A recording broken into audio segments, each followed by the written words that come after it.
ئەوچمە لای زانست سعدی زەڕنگەر لە ڕانیەوە لەگەڵمانە. سڵاو لێبێ کاک زانست، پێمان بڵێ هۆکاری چییە وەکو ئێوە بزانن ئاوا زێڕ بەردەوام ڕوو لە بەرز بوونەوەیە و ئایا نرخی زێڕ لە هەرێمی کوردستان تەنها پەیوەستە بە بەرزبوونەوەی نرخەکەی لەسەر ئاستی جیهان یان کە هۆکاری تریشەیە کە کاریگەری لەسەر دروست بکات؟ سڵاو لە ئێوەش خاتونگیان، ئەو ئاڵۆم گۆڕانی کە ئێستا ڕوویداوە لە سەبارەت بە زێڕ پەیوەندیەکی ڕاستەوخۆی جیهانیە، ئەوە نییە کە بڵێ ناوخۆیی بێ، دەستی خۆمان نییە کە ئەو بەرز و نزمیە ڕوودەدا. سەبارەت بە ئەو بەرز و نزمیەش بەڵێ بەردەوام لە گۆڕانکاریدایە، بەردەوام گۆڕانکاری ڕوودەدا لە نرخەکاندا.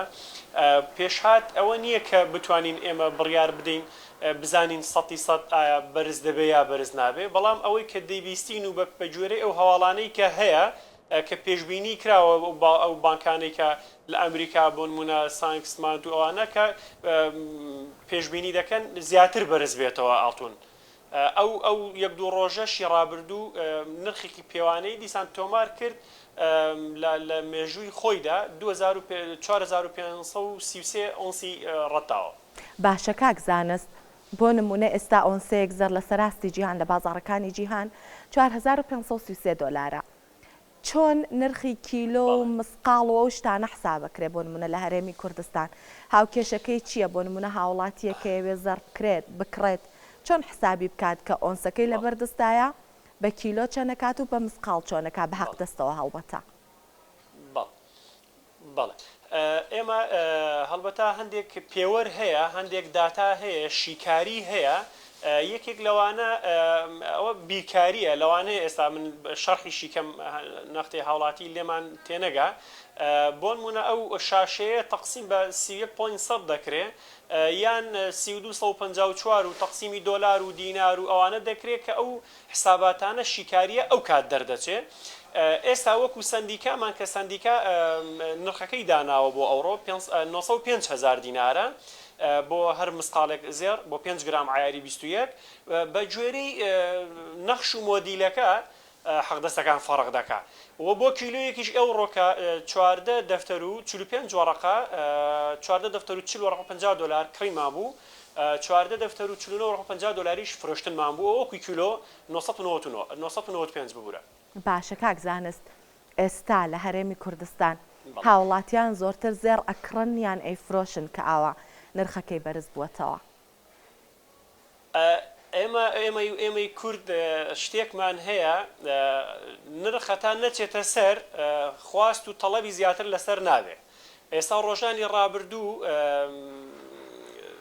ئۆنسەکە لە خوار بوو، ینی شاشەکە لە خوار بوو، خەڵکێکی ئاوا زۆر ڕووی تێ نەدەکردین، بەڵام ئێستا لەبەروی کە ڕۆژ بە ڕۆژ دەچێتە سەر بڕوا بکەن ئێستا ئەوڕۆ لیرە بەرنەکەوتووە، زیو بەرنەکەوتووە، ینی لیرەی ئەو محەلیانەی خۆمان دەست نەدەکەوت، ینی بۆیان دەنووسین دەڵێن کاکە سێ ڕۆژی کەوەرنەوە بۆ نمونە هەفتەی کەوەرنەوە ئۆردەریان بۆ دەکەین.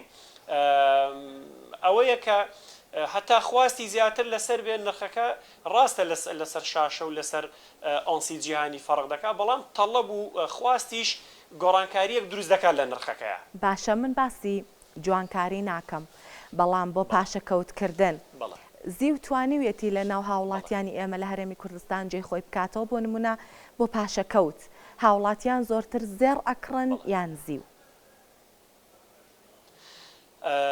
ئەوڕۆ ینی بە خصوص ئەوڕۆ باز دەکەم، خەڵکانێکی زۆر ینی بڕوا بکە ساعت 9:04 دوکان کراوەتەوە، چەند مشتری لە پێش دوکان وەستاوە کاکارێ زیو بە چەنددارێ چۆنارێ نرخی چییە. لەبەر ئەوەی من ئیشی من زارنگرم زیوفرۆش و زیوکردنیم، بەڵام بە حکمیەوەی خەڵکێک مشتریەک زۆر ڕوومان تێدەکات ناعیلاجین دەبێت سعرەکانی ژوەر بگرین و بزانین و بکڕیشن و بشفرۆشین.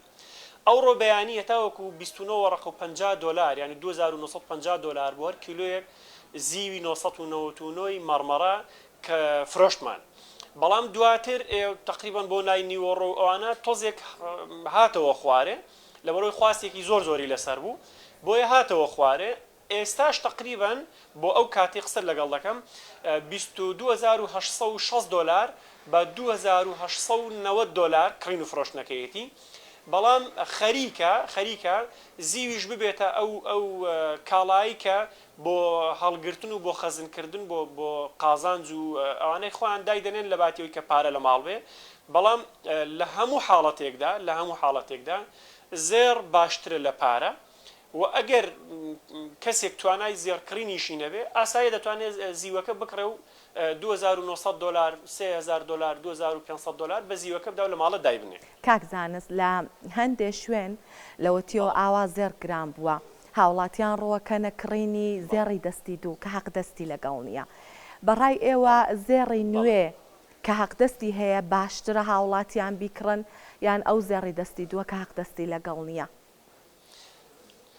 بەڵێ ئەوە دوو تەوەرە تەوەرێکیان ئەوەیە کە کەسێک زەواز دەکا هاوسەرگیری دروست دەکا ناعیلاجە دەبێت زێڕێکی تازە بکرێ و بۆ بەکارهێنان بێ بەڵام تەوەرێکی کە ئەوەیە کە تۆ بتەوێت بۆ اقتصادی و بتەوێت بۆ قازانج بەکاری بێنی دوو سێشت هەیە یەک لەوانە زێڕێک هەیە کە بەکارهاتووە پێی دەوترێت دەستی دوو ئەوە بکڕی لەوانەیە لەگەڵ کڕین و فرۆشتنەکەیە 5,000 بۆ 10,000 فەڕق نەبێ لە کڕین و لە فرۆشتنەکەیدا بەڵام شتێکی کە هەیە لیرەمان هەیە لیرەی محەلیمان هەیە ئەو معمەلانەی خۆمان کە لێرانە لە هەولێر لە سلێمانی لە ڕانی لەوانە دروست دەکرێت معمەلی باشمان هەیە لەگەڵ دووبەی بڕوا بکەن هیچ فەرقێکی نییە بەس ینی پۆینتەکان 875 هەموو 875 872 هەفتا دەیدا یعنی عیارەکانی دەیدا بەڵام بتەوێت کە ینی چۆن دەڵێ هەردووکیان دەتوانی بەکاربێنی هەردووکیان دەتوانی بکڕی هەردووکیان دەتوانی